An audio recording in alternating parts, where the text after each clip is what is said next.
My dad threw a fit when he realized that he wouldn't walk me down the aisle, so I blocked him. Yikes. Wow. Walk him out of your life. Ooh. 2 years ago, I, 22 female at the time, was getting married to my fiance, now husband, 23 male at the time. My mom and dad have been separated since before I can remember. I've always been close with my mom's side of the family, but never felt like I fit into my dad's side, so we weren't close. By the way, this comes from Mrs. Jello Shots, and if you want to submit your own stories, just go to r/OKStorytime subreddit, and we could read it on this show. My dad's side just felt like it was full of judgy and preppy people. There was just a lot of mental abuse that went along with going to my dad's every weekend. Now, during the wedding planning process, I absolutely did not want to be a bridezilla. I wanted to include everyone. I was just very stressed because if I included my mom's side of the family, I felt obligated to include my dad's side, even if I didn't want to. But I included them and tried to have a good time. I had all my cousins as my bridesmaids, both from my mom's and dad's side, which was really nice. I love my cousin from my dad's side because she's so quiet and extremely sweet.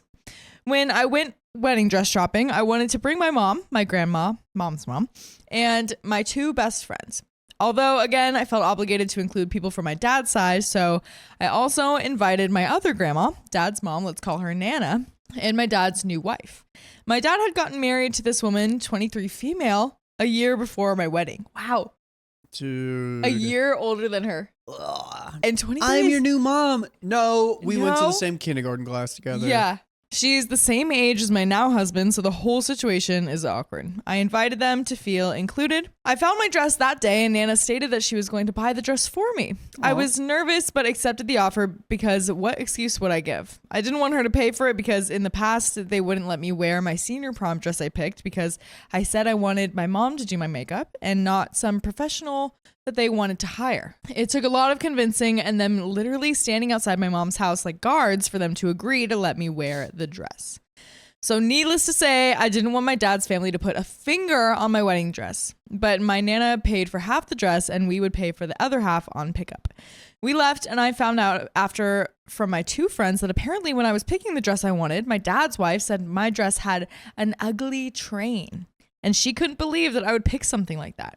I didn't let it bother me because I told myself I invited them for their feelings, but didn't really care about their opinion. That's great. That's great. That is a nice sentence. Yeah. I invited them for their feelings, not for their opinions. There you go. Ooh. There you go. I got the call months later that my dress was in, and me and my best friend drove to get it. I paid the rest and took the dress home. I called Nana later to say I had gotten the dress, and she was upset that I didn't tell her so we could go together. I told her I had at the time and was just too excited to see my dress again. Nana did end up giving me a check with the other half of the dress payment, which I gladly took. Now, here is the big drama. Oh, no. During the wedding planning, I decided to include my dad's family, but what I didn't want was for my dad to walk me down the aisle. I knew this would be a major problem that I wasn't going to get away with without a fight. I was actually very anxious about telling my dad because I knew what his reaction would be like. This is where I'm probably the a-hole. 3 days before my wedding, we had the rehearsal. I asked my grandpa, mom's dad, to walk me down the aisle because I felt it would have been an even worse fight if I had my stepdad do it. Yeah. So everyone was there, and so was my dad and his wife. The people for the wedding venue helped with getting everyone in line. We had the parents walking first to take their seats before everyone else went on. This is where my dad realized he was not walking me. Oh boy. My dad looked angry and stormed off to talk on his phone to someone. I knew it was Nana because he had always been a mommy's boy. He came back a few minutes later and finished the rehearsal looking angry as heck. After the rehearsal was finished, everyone knew something was wrong and they all left to go stand by their cars in the parking lot. Even the venue people left the area, so it was only me, my fiance, my dad, and his wife. My dad started yelling at me, stating that it was his right as a father to walk his daughter down the aisle. I had never argued with my father before because his temper really scared me, and I know about some of the charges he's gotten for his anger. Ooh, oh boy. I wasn't taking it anymore, though. I told him that he had no right when he doesn't call me but every few months, and he was never a real father growing up. Bam. Dang. How you like them apples Oh my now? gosh. Dang. His wife chimed in saying that I also don't call, but every few months. I was angry. I turned to her and stated that I was the child and a parent should want to check on their kid. I also told her that she was new to the family and needed to stay out of it. Me and my dad kept arguing, and he asked if there was a daddy-daughter dance. I said yes. I didn't tell him I was actually planning on two, one with him and one with my stepdad.